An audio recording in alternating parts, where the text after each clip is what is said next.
Good evening. This is Crime Classics. I am Thomas Hyland. Listen.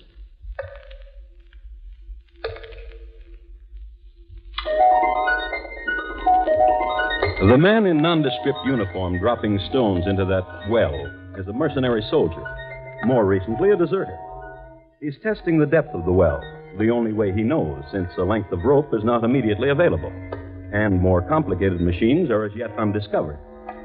This is the year 1778, and the deserter is named James Buchanan. Next to him is his friend, another deserter whose name is William Brooks.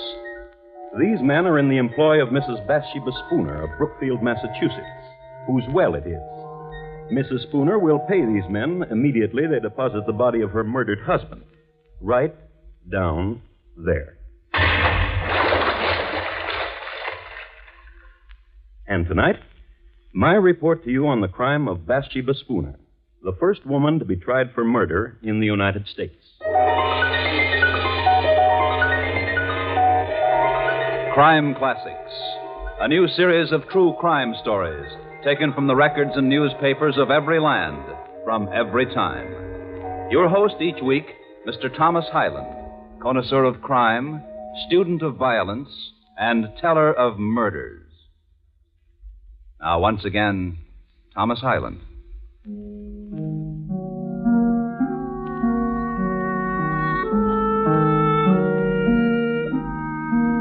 The place is Brookfield, Massachusetts, the year 1778.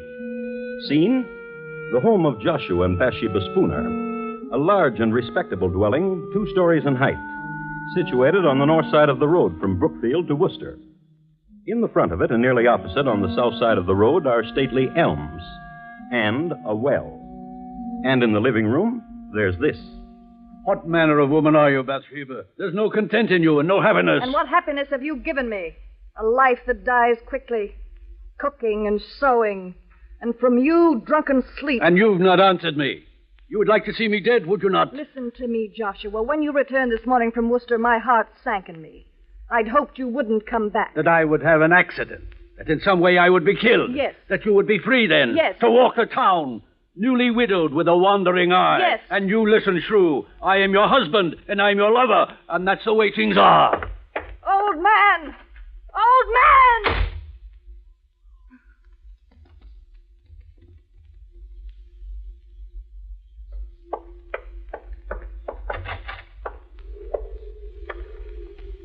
Ezra?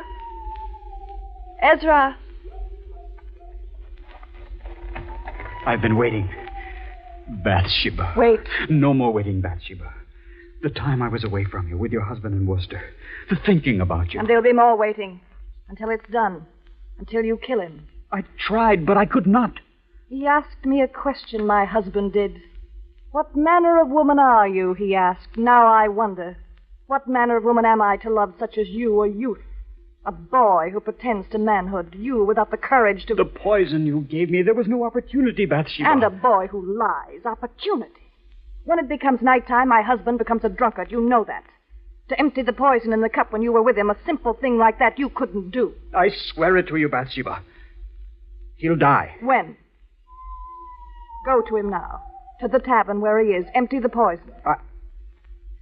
I threw the poison away. With no courage. Bathsheba. Speak my name and bedevil yourself with it. Just kiss me, Bathsheba. No kisses.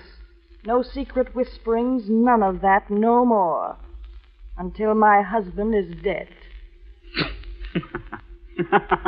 Laugh then. You'll see I mean it. There's a wench, Bathsheba, at the other end of town. And she watches me when I walk by. Then go to her. All right.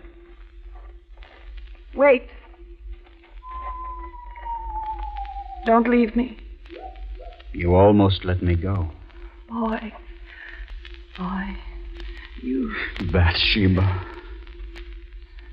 Kill him. Kill my husband. Later.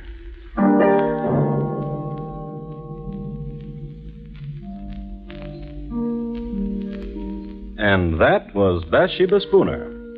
You've come to know her pretty well. You've seen her hating. You've seen her loving. There's more you should know. She was the sixth child of an illustrious man, General Ruggles. The general was a man of great wealth and lived in a style of unusual luxury for that day. He kept 30 horses and had a park of 20 acres for deer and a pack of hounds for the amusement of numerous visitors. He was a man intensely loyal to the British Crown and never hid his loyalties. And so, at the outbreak of the Revolutionary War, he was forced to give up his estate and to leave the country. His married life was also pretty bad, and he and his wife did not set a good example to his children in their conjugal relations. Bathsheba sprang from that kind of a household. Her loyalist background in time of war, and the very fact of the name she had, Bathsheba, were sufficient cause for the town in which she lived to view her with alarm. But keep this in mind. Bathsheba Spooner is going to murder her husband. How? Well, let's see how time and motive and circumstance conspire to get a man violently dead. The man, Joshua Spooner. Let's pick him up and see what he's doing. It's the same evening, and since it's after dark, he's drinking. And in Brookfield, there's only one public house in which to drink, Cooley's Tavern. And that's where he is. No, Doctor. Then what would you do? To trap General Burgoyne, very simple. Hand me your tankard, Dr. King. Now, and here, this spoon, the line of march of Burgoyne. And your tankard and mine, 2 sections of the troops of General Washington. Now watch.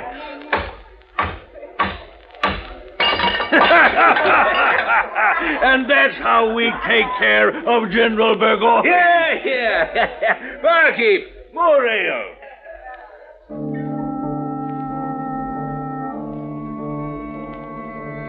Joshua Spooner talks of strategies and drinks his ale. But mark this. Near the bar, another table. 2 men in nondescript uniforms, deserters from the army of General Burgoyne. Their names, James Buchanan and William Brooks. They've made known the fact that they've deserted the enemy, so their drinks are on the house and the appreciative customers. They're having a fine time. Drink your ale, Will. Make me a toast and I'll drink with you. And a toast you shall get. Burgoyne is a scurvy... Louder, Will, louder, else we'll pay for our own ale. Aye. A toast. Aye, I'll give you a toast to that scurvy, plump-bellied Burgoyne. May he rot in the wilderness. That is, if he don't drown coming across the St. Lawrence. Gentlemen. And a merry evening to you. Joshua Spooner is my name, and it would do me proud if you would permit me Ale is what we're drinking, sir. Ale for the patriot! And patriots we are, indeed, to goodness. Oh, yes. We joined General Washington, sir, and his colonials. You should know that. And from here, we go to Worcester, where a column of Washington's hearties ale. To you, sir, and thanks to you. My pleasure.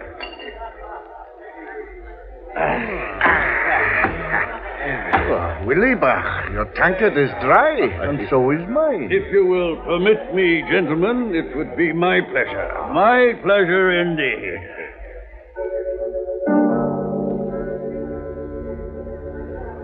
It would be Mr. Spooner's pleasure indeed to buy the lads more ale, as was the custom. True, it was 1778, but the etiquette was the same. Nothing too good for our boys. And the deserters in Cooley's bar were off to join our boys.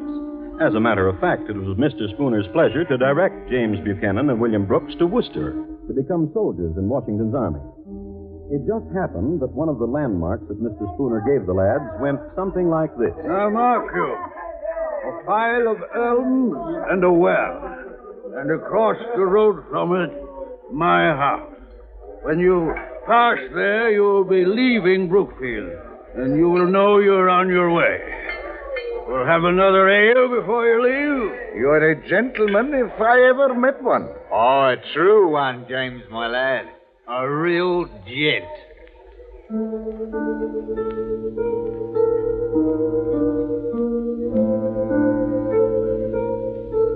So they touched tankards, the deserters and Joshua Spooner, and they made tearful farewell. And the deserters left and walked the road toward where the elms were, and a house. and a well. Let's go on ahead of them. Let's get back to the lady. Bathsheba is home. Bathsheba is fixing her hair. And the youth Ezra? He's tying into it night ribbons, a lover's tender gesture. Their talk, however, is shocking. Perhaps you're right. Perhaps the best way is not to poison him. I say shoot him. Perhaps, in such a way as to make it appear as an accident. Will you shoot him, Ezra? Tightly with the ribbon, dear. Ezra? I have not the courage for it. But you know of guns and shooting. You were in the army for a year. I marched. I shot no one. I marched upon an ambush and was wounded. Myself, I never pulled a trigger. If not you to kill him, Ezra, then someone. Yes. Turn from your mirror, Bathsheba, and look at me. Oh, listen.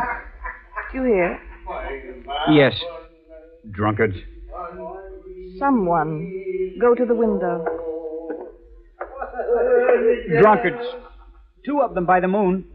British deserters. I've seen them in town. Call to them. Bathsheba. Call to them.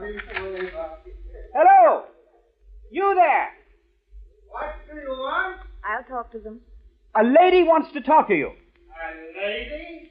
At the ladies' service any time. Let them in, Ezra.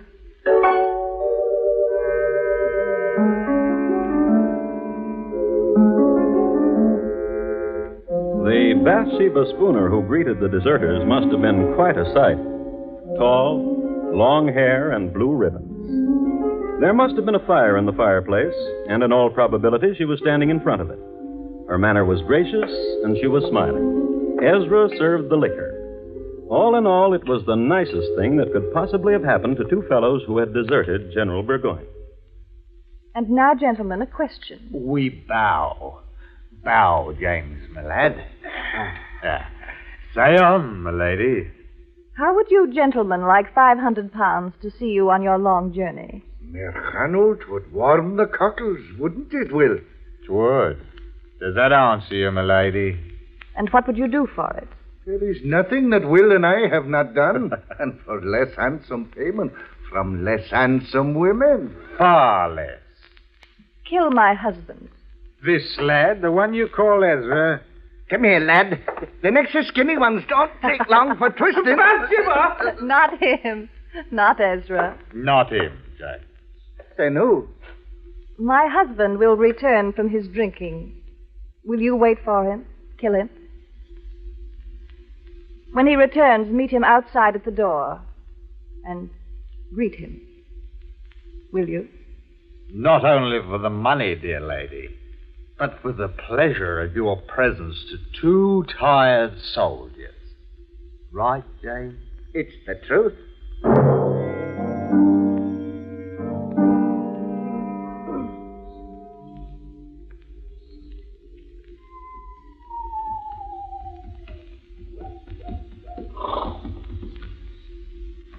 You be the master of this house. Yeah. And you are the 2... That we be.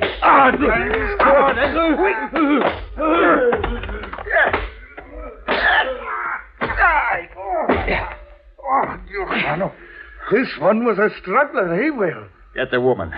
And the one she calls Ezra. Aye.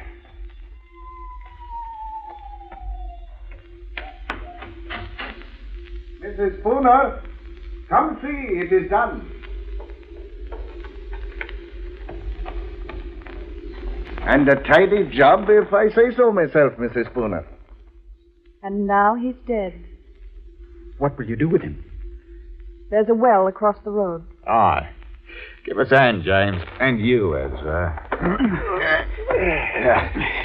There. I'll walk with you.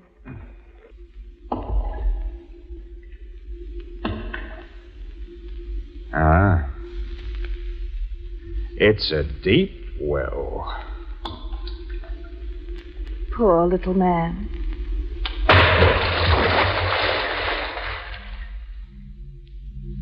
And that's how Joshua Spooner died. And that's how Bathsheba Spooner killed him.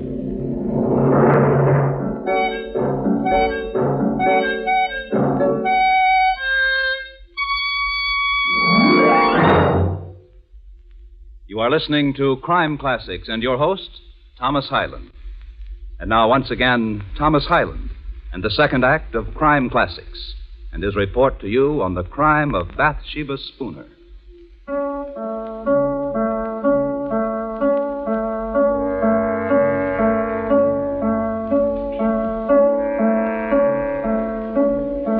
Listen to this.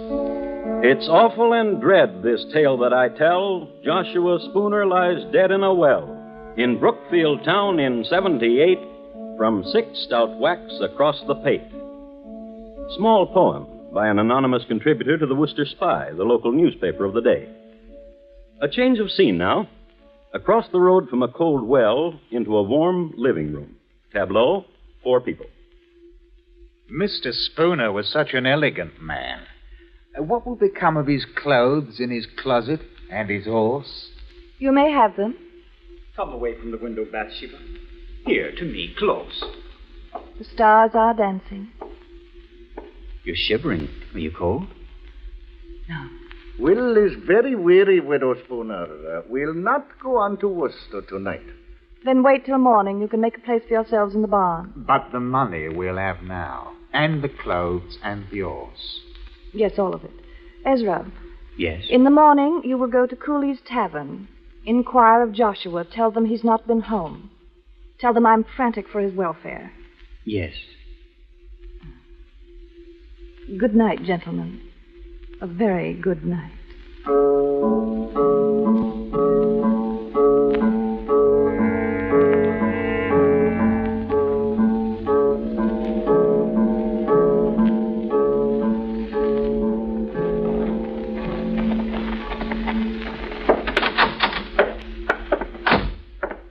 Mr. Cooley. Aye? Hot grog on a nippy morning, Mr. Ross? I've been sent to inquire of Joshua Spooner. Who sent you? The wife of him, Bathsheba. Did she now? And why? Last night he did not return home, and Mrs. Spooner is frantic for his welfare. Not home? Well, he's not here. Last night he sat right there, my lad, and discussed military strategies with the doctor. Then, to the best of my knowledge, he went home. Dr. King. Doctor, wake up. Please, Doctor, wake up. It's important. What is it? What? Where is Joshua Spooner? Where is he? Mr. Cooley says he sat with you last night. As he did, and left me. He's not home. What? Mrs. Spooner sent me to fetch him. She's troubled that he's not returned. But where else could he have gone if not to his wife? We must find him, Doctor. Yes, by all means.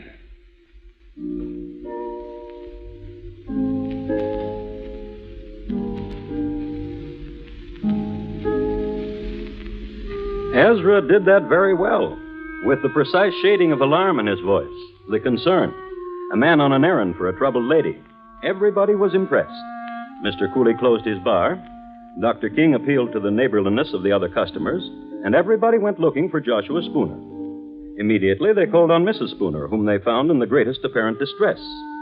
Upon an examination of the premises, in the neighborhood of the doorstep, they observed the tracks of several persons on the snow. And on further search, they found Mr. Spooner. You know where. In the well. So far, only horror and suspicions. But now, let's pick up Willie and James. They haven't left Brookfield. Stupid of them, isn't it? But then you've got to examine it from their point of view. Why become soldiers in Washington's army, especially in the winter, and suffer the privations of the military, when they could be warm and rich as a civilian? So, imagine it. 2 tatterdemalion deserters, suddenly elegant, in Mr. Spooner's clothes, which were somewhat tight-fitting. But elegance and tight-fitting are somehow akin. Now, there lived in Brookfield a certain wench whose name is lost in history. This much is known about her. She had an eye for tight elegance. This much is known about her, too, that she went riding with Willie and James on their newly acquired horse. I'll help you down. Now, James. Now. Give us a bus, dearie. That's a dearie. Will, Aye. how is it we are riding Mr. Spooner's horse? Why, dearie, we don't know a Mr. Spooner. Aren't these Mr. Spooner's silver buckles? No. Aren't you wearing his clothes? These are our clothes, dearie. Come, let's ride some more. It brings the pink to your pretty cheeks.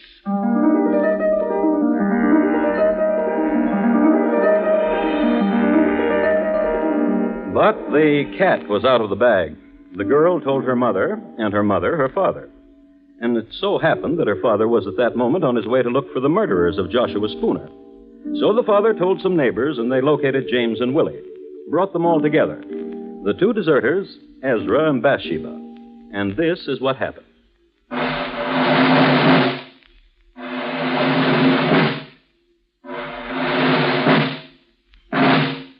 The jurors for the government and people of Massachusetts Bay in New England, upon their oath present that William Brooks and James Buchanan and Ezra Ross in the county of Essex, not having God before their eyes, an assault did make upon Joshua Spooner, feloniously, willfully, and of their malice aforethought, on the 1st day of March last past, with force and arms also by striking, beating, and kicking aforesaid Joshua Spooner, so as to inflict several mortal bruises, of which Joshua Spooner died.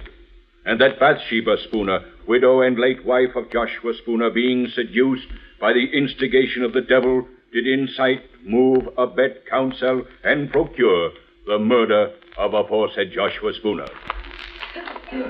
How do you plead? Not guilty. Not guilty. Not guilty. What statement have you, Bathsheba Spooner? I am the wife of the deceased. If what you accuse me of be true, what end could the death of my husband serve?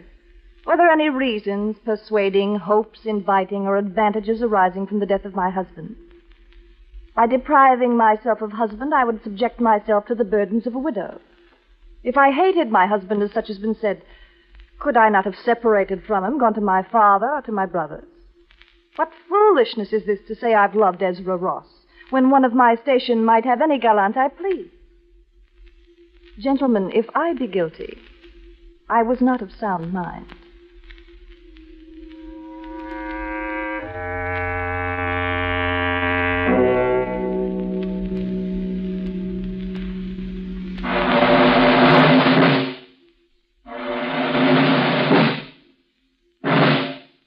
To the sheriff of our county of Essex, greetings. We command you that on Thursday, the 4th day of June next, between the hours of 12 and 4 of the clock in the afternoon, you cause William Brooks, James Buchanan, Ezra Ross, and Bathsheba Spooner to be conveyed from our jail, where they are now in your custody, to the usual place of execution, and there to be hanged by the neck until their bodies be dead.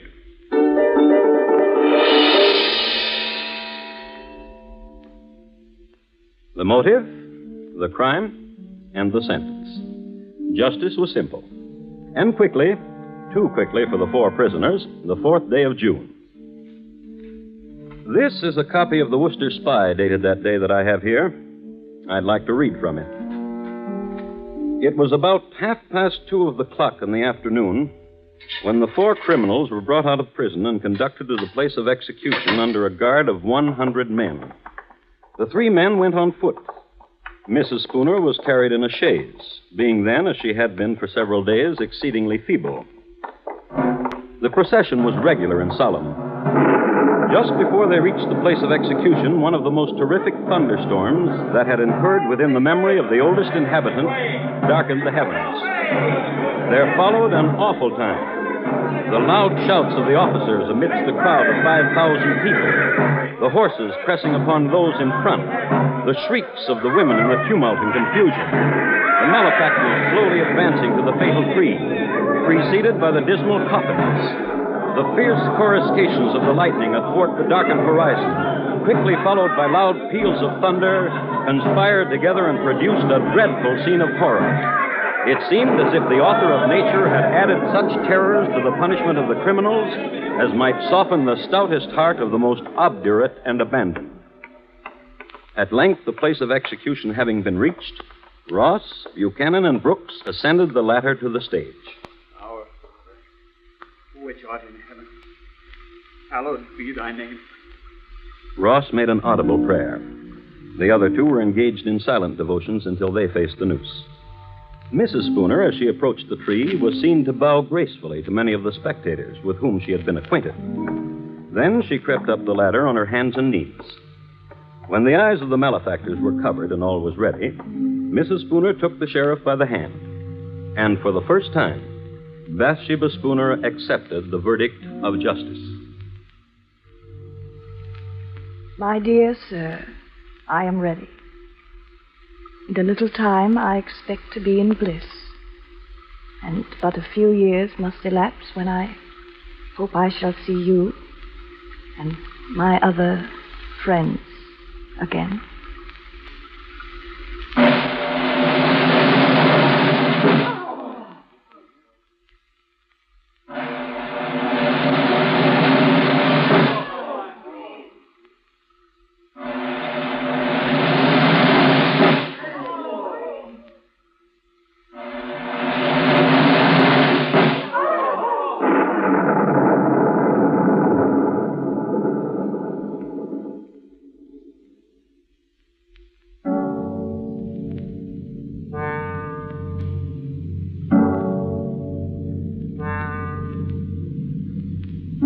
And that's the way the newspaper recorded it. This has been my report of the crime of Bathsheba Spooner, the first woman tried and executed for murder in the United States.